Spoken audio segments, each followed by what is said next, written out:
I've got this basic garment now. It fits fine. And I want to put another layer here. I mean, normally, sometimes this base itself would become like the batting, where you could apply something to the front and then line it in the back, and this initial base would end up being in the middle as a filler.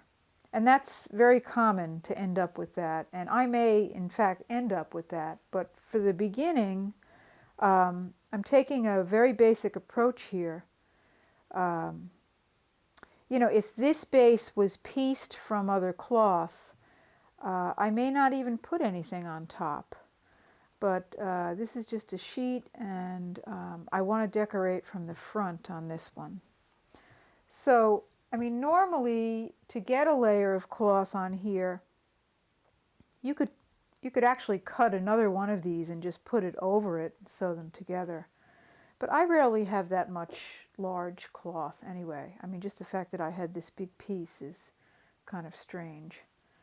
So, I mean, to patch on top of this, to use what you have, I mean, you could just start with a piece of cloth somewhere and kind of, you know, invisibly base this down, and then maybe come in with another piece.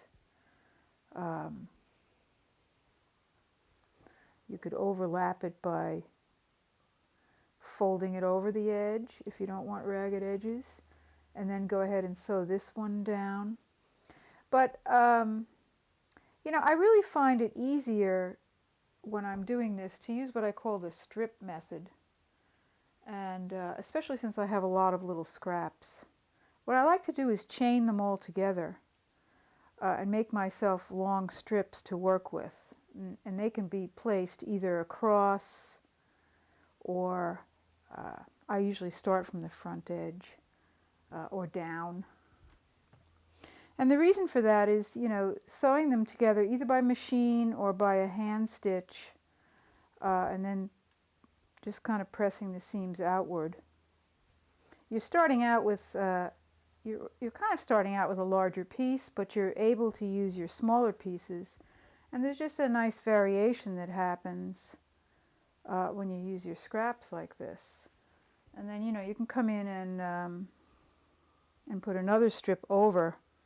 And again, you can overlap them ragged style. You can turn the edge if you want under. Or you can actually just randomly place them. And even, you know, a lot of times when I'm sewing just the scraps out of the basket, the edges aren't straight.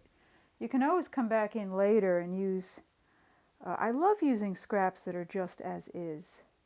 You can come back in later and fill those gaps with something. And you start to really end up with a nice Boro-looking surface. But what I'm going to do here is actually start from the edges, because I always want to put my edging around the neck and the front on as soon as possible, because that allows me to wear the garment even if it's in process. So I'm going to start by sewing strips to the front edge, and also go around to the neck so that I can then, and by the way, these work really well for the edging itself. All you really need to do is fold these over.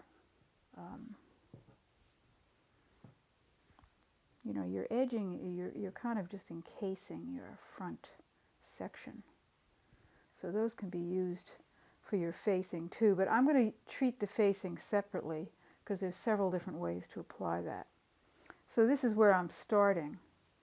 You know, I also have a piece of patchwork here that I've used for a curtain for a while, and you know, I put this together the same way. I sewed together strips of scraps, and then I just sewed them together into a larger piece. But to apply something this large, and I do want to use part of this, to apply something this large is hard.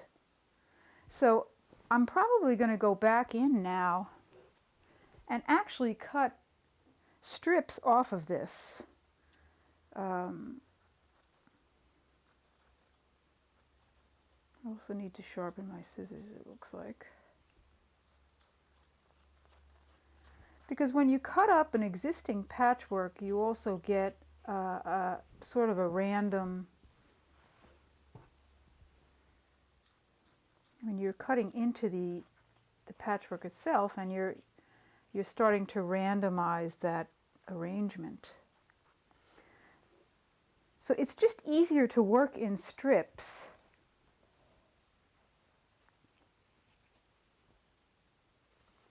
So I may also use some of these in between this other situation here, because these are all sewed together and they're nice pieces. And I just usually sew one strip down and then just keep adding until I go over. My plan here is actually to coat the front here, but not, I'm going to stop at the sleeve line to keep the sleeves really thin. So let me just start by sewing a few of these down, and then I can get to the neck edgings to show you how to put that on.